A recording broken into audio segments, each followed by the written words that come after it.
Today's story was written by Reddit user Moonfly71.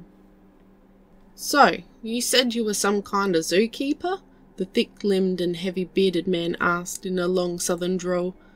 What you doing all the way out here? Closest zoo was in Cincinnati, and that's 3 whole tanks of gas from here.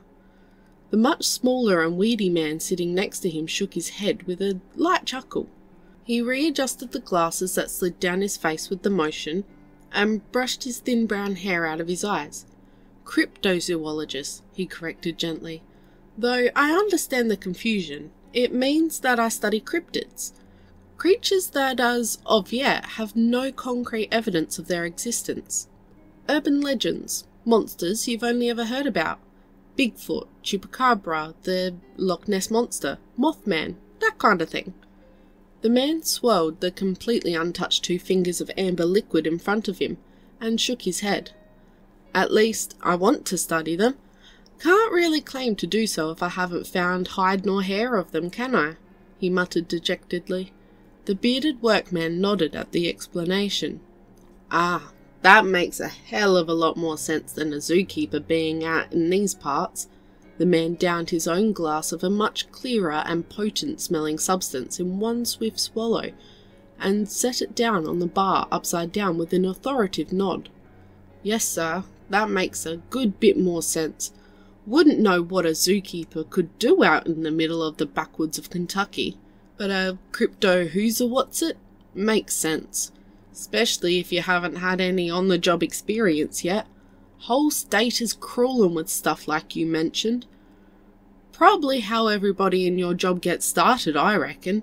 Send 'em down to Kentucky to get some experience and all that. The cryptozoologist stopped swirling his glass and turned his gaze to the man next to him. Excuse me?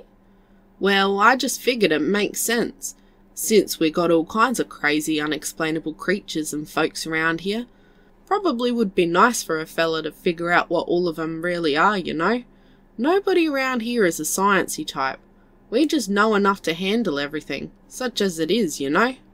Backwoods wisdom your granddaddy passed down, personal experience and all that.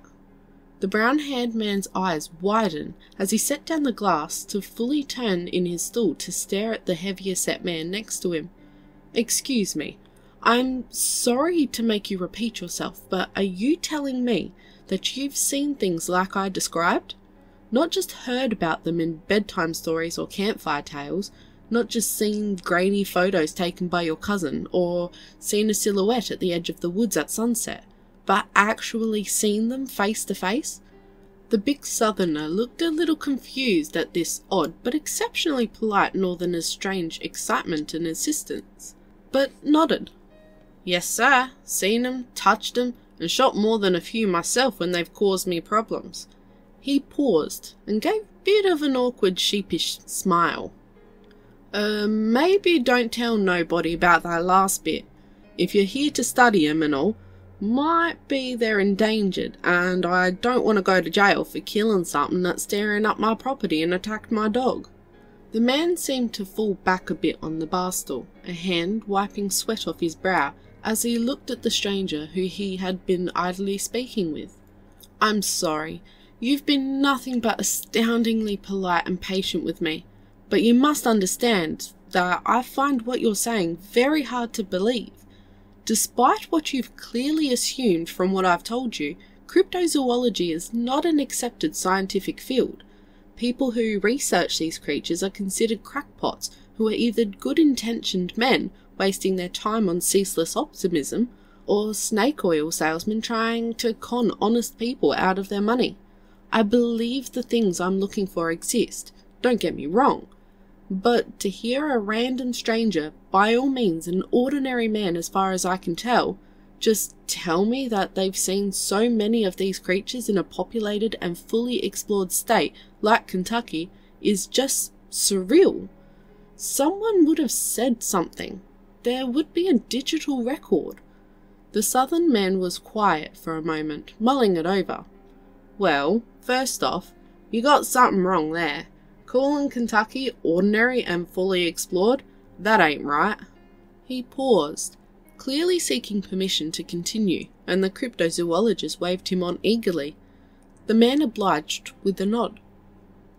See, Kentucky is a special state. In the west, we've got cornfields that would make Wyoming jealous. Big, flat cornfields where anything can hide away in before harvest season.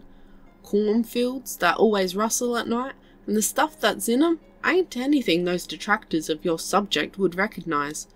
Folks are always disappearing into those big old fields away from towns, mostly strangers and tourists, folks who hear the corn rustle and don't know to just ignore it. They go poking around when they hear a bump in the night or a strange song from those big old fields, and you don't see 'em again. He gave a deep chuckle and shook his head. Us locals, we try to warn 'em. Mind your own business, we say. Stay out of stuff that ain't got anything to do with you, we tell 'em. We've minded ours for generations, you know.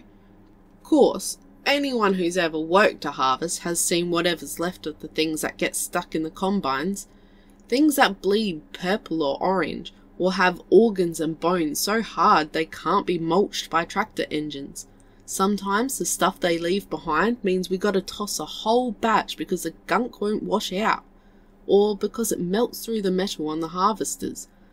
Luckily, down in the south, we got enough redneck engineers to send you into space in a rocket made of duct tape and spot welds, so we patched that equipment up real quick. The would-be cryptozoologist looked down at his swirling glass, and then drained it in one swallow and set it on the table, looking dazed. So you see evidence of real, actual monsters in your midst, and you just ignore it? The bigger man scratched his head, and then nodded with authority after a moment. I suppose that's one way of looking at it. We deal with them whenever they get uppity. If the skittering in the mine starts collapsing shafts or attacking us, we put 'em down.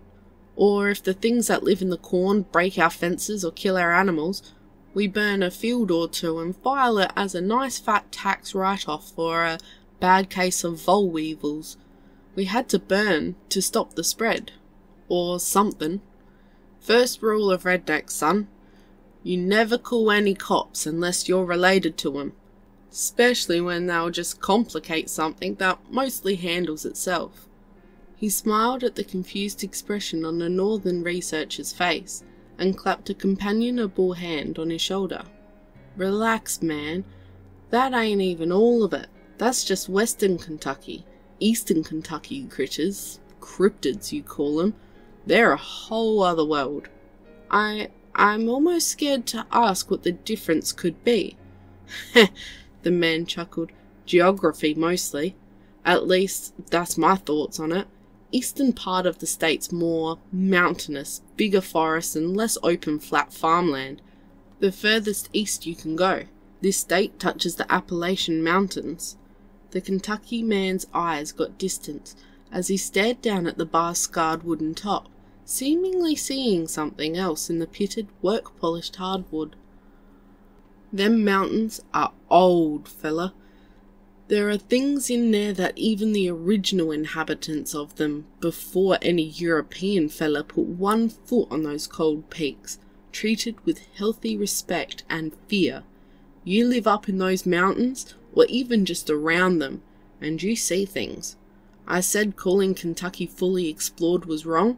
I meant those mountains. No man has seen everything in those hills, and no man is meant to. There's a difference.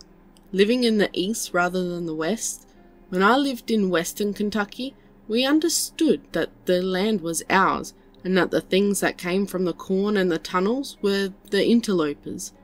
Things from other places infringing on a land that wasn't theirs. New things that didn't belong. Up in the east, though, even in the towns and cities, everything still feels wild and untamed. In the east, you just know in your bones that you're the interloper. In eastern Kentucky, the natural residents let us stay. Let us hang around on their land and in their mountains on a whim. But make no mistake, stranger, it's theirs. And anyone who forgets or ignores that disappears on a long hike or on a backwoods dirt road. The bespectacled man nodded quietly, enraptured. So, in the West, where you're originally from, you just ignored the cryptids, but in the East you learned to, what, live in harmony with them? Kinda. Suppose we do with some of them.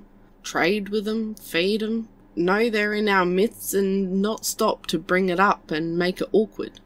You ever go to a Denny's or a Waffle House early in the morning before the sun comes up in eastern Kentucky? You'll see deer hunters, coal miners, and things that everyone knows aren't quite human. But their money spends as well as anyone else's, and they deserve their privacy as much as any other folks around here.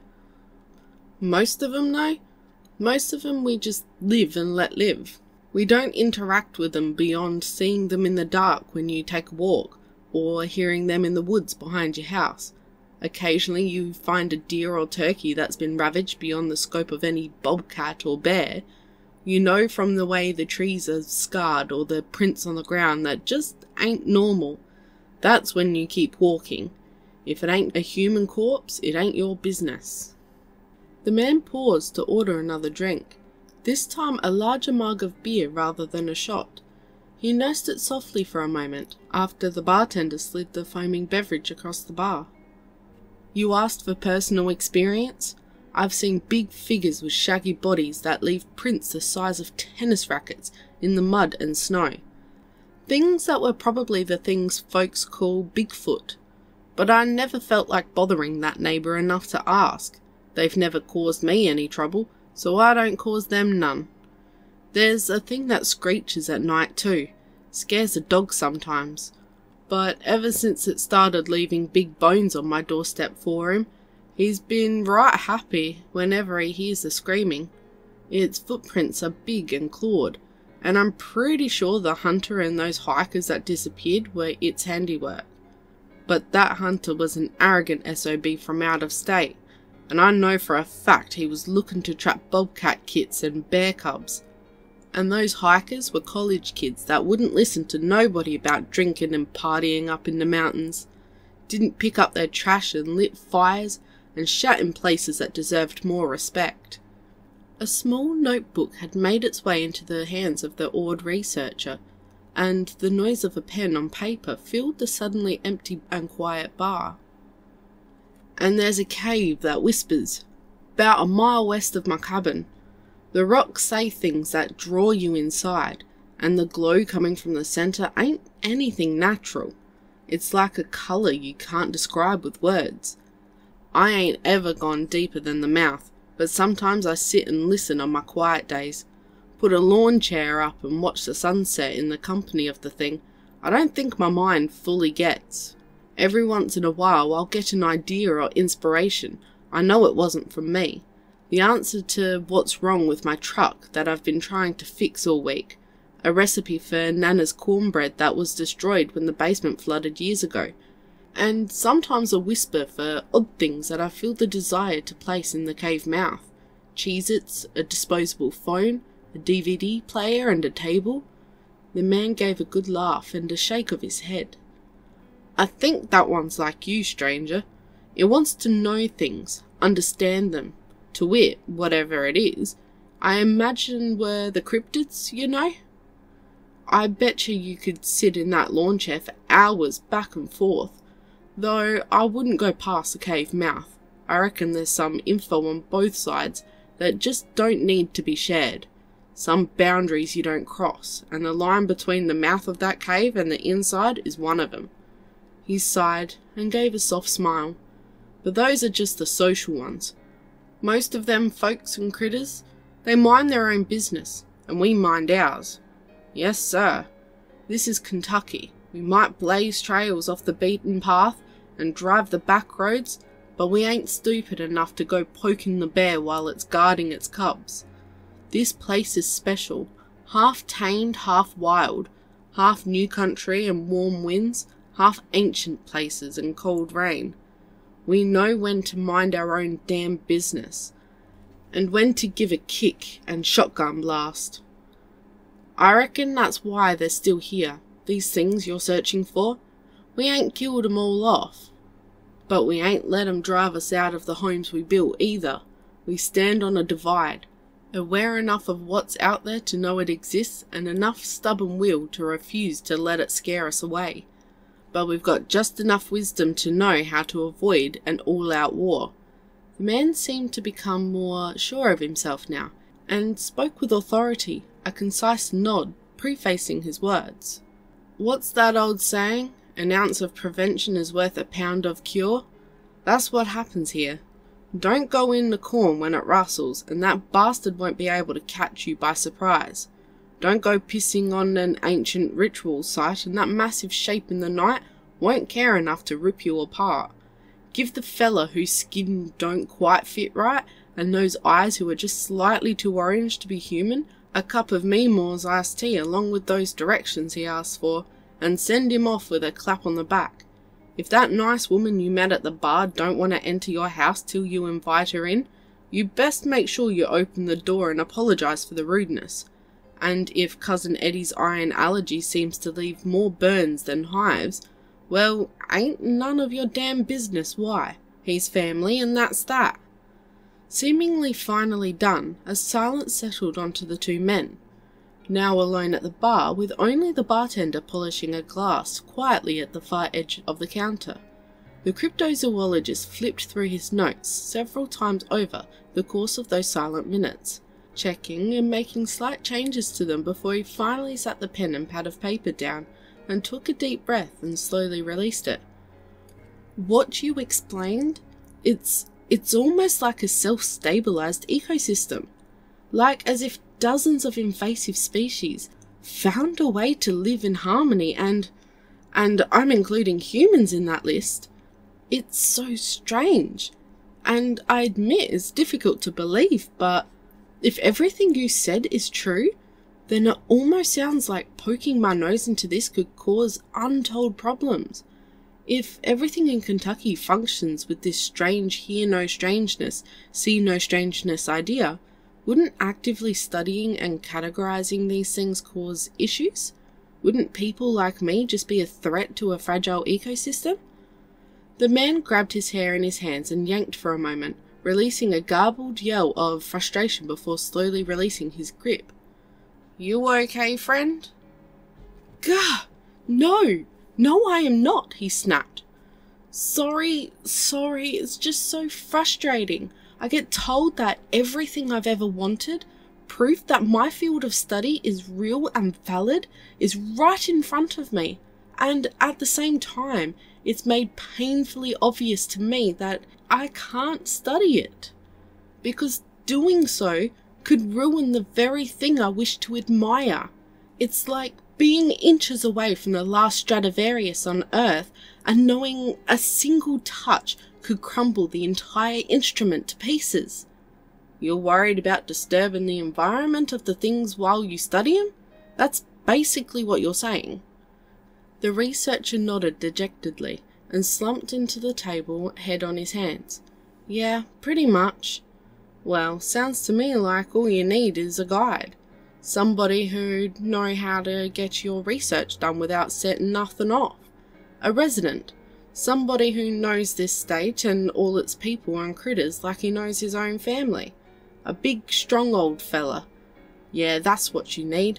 Somebody to lug your big, impressive crippies, what's-its gadgets up them hills and through them cornfields. Who knows how to set up cameras and live traps without disturbing the balance of nature. A big old mountain man." The countryman tapped a finger against his head with a wide grin. "Don't suppose you just met any fellas like that, did ya?" The would-be scientist pulled his head up and looked at the man with an excited, incredulous stare. "You're offering to help me? To help me conduct my research? We just met. I don't even know your name." "Well, we can fix that. Name's Cletus. Good to meet ya." Cletus extended one massive, calloused hand out to him. After a moment of surprise, he took it in his smaller, softer one. "Nice to meet you, Cletus. I'm Lucas Arcadian. I think this might be the beginning of a beautiful partnership. You know what, Lucas? I reckon you're right.